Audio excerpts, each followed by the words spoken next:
कोलकाता के RG Kar medical college में trainee doctor की जिसकी उम्र महज केवल 31 साल थी, उसकी रेप के बाद ब्रूटैलिटी से हत्या कर दी गई।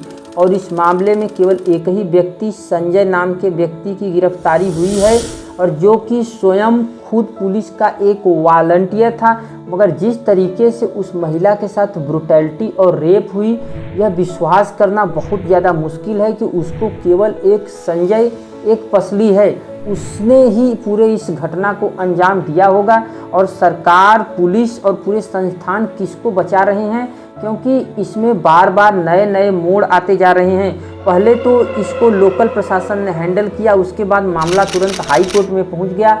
अब जाकर के सुप्रीम कोर्ट ने इस मामले को अपने हाथ में ले लिया है और जवाब तलब बहुत ही कड़क स्थितियों में चल रहा है। आइए थोड़ा एक नज़र डालते हैं कि महिला की जिसकी मृत्यु हो गई थी, उसको कितने बुरे तरीके से उसके साथ रेप करके हत्या कर दिया गया था। आप लोगों को जान करके इतना ज़्यादा बुरा भी लगेगा, और आप लोग बहुत अच्छे जानते हैं उसके दोनों आँखों, मुंह और प्राइवेट पार्ट से खून बह रहा था, और गर्दन की हड्डी टूट गई थी। एबनॉर्मल सेक्सुअलिटी और जेनाइटल टॉर्चर के कारण प्राइवेट पार्ट्स पर गहरे घाव बन गए थे, और महिला को चिल्लाने से रोकने के लिए नाक, मुंह और गले को लगातार दबाया गया था।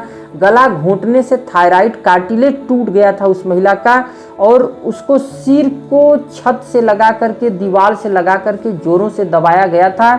और पीड़िता ने खुद को बचाने के लिए काफ़ी ज़्यादा संघर्ष किया था, क्योंकि पीड़िता ने जिस तरीके से अपने नाखूनों से उस आरोपी के चेहरे पर वार किया था, इससे लगता है कि भयानक रूप से संघर्ष किया गया होगा।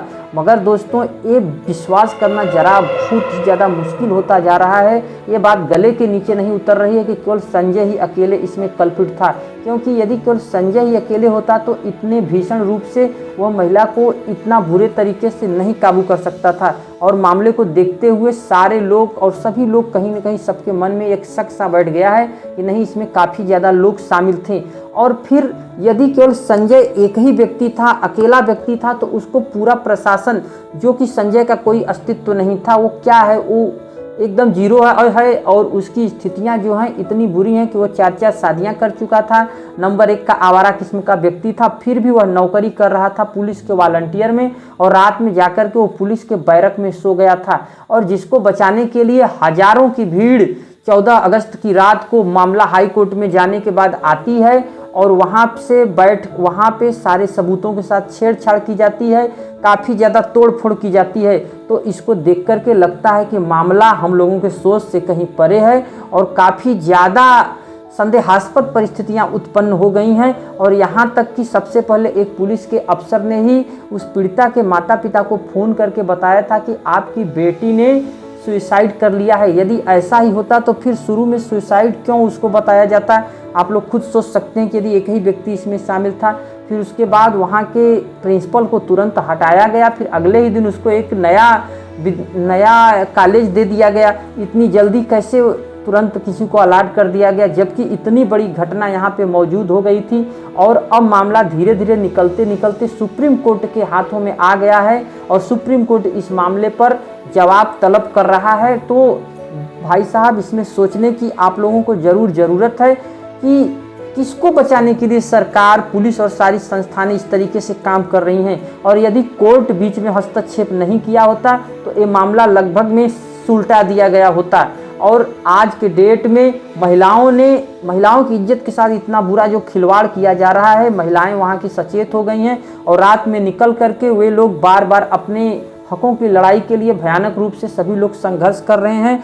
दोस्तों, आप लोगों को मैं और भी बताना चाहूँगा कि 10 अगस्त को सीसीटीवी फुटेज के आधार पर आरोपी संजय को गिरफ्तार किया गया, और उसने अपना अपराध कबूल कर लिया है। और यहाँ तक कि वो जिस तरीके का व्यक्ति था, उसको तो पहली बात पुलिस वॉलंटियर के काम में उसको नहीं देना चाहिए था जगह, लेकिन उसको दिया गया। और पुलिस सबको चरित्र प्रमाण पत्र बांटते रहती है, और उसके यहाँ ही चरित्रहीन लोग, भले से वो वॉलंटियर था, लेकिन ऐसे लोग कैसे वहाँ पे काम कर सकते हैं। और 12 अगस्त को मेडिकल कॉलेज के प्रिंसिपल ने इस्तीफा दिया, और उनको अगले ही दिन फिर एक नया कॉलेज मिल गया था। 13 अगस्त को कलकत्ता हाई कोर्ट ने केस को सीबीआई को सौंप दिया था, और 14 अगस्त को सीबीआई को केस लेने के बाद 1000 लोगों की भीड़ ने आकर के वहाँ पे तोड़ फोड़ की और काफ़ी ज़्यादा मलामत की। मामला काफ़ी ज़्यादा संगीन हो चुका था और पूरे देश से जन आंदोलन उभर करके सामने आ रही थी। महिलाएं और डॉक्टर लगातार संघर्ष कर रहे थे और सारे डॉक्टर 11 दिनों से हड़ताल पर बैठे हुए थे।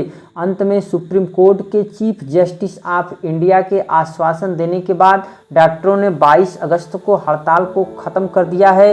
और वहीं पर सीबीआई ने कोर्ट से कहा कि क्राइम सीन से छेड़छाड़ हुई है और जस्टिस जेबी पारदीवाला जो कि बैठे थे सुप्रीम कोर्ट के सीजेआई के जस्ट बगल में, उन्होंने कहा कि पुलिस की भूमिका पर काफ़ी ज़्यादा संदेह हुआ है और सबसे बड़ा संदेह इस बात को, इस फैक्ट को लेकर के उठ रहा है कि एफआईआर 14 घंटे देर से क्यों हुई।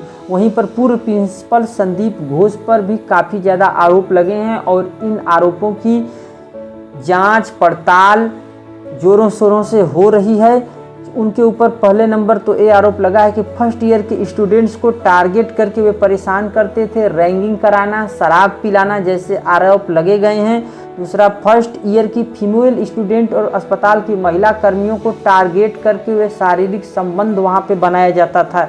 अब आप लोग और हमारा खुद स्थिति मतलब डाउन होते जा रहा है ऐसे न्यूज़ को देख करके। अस्पताल से बाहर से लड़कियां भी लाई जाती थी और पैसे लेकर के छात्रों को एग्जाम में पास करना वहां का धंधा बन गया था और वे छात्रों के साथ स्वयं शराब पीते थे। आरोपी संजय राय का सुप्रीम कोर्ट के आदेश पर लाई डिटेक्टर टेस्ट किया जाएगा, तब जाकर के मामला साफ होगा और वही बताएगा कि उस मामले में कौन कौन लोग शामिल थे और क्या पूरी खबर है। तब तक के लिए दोस्तों नमस्कार।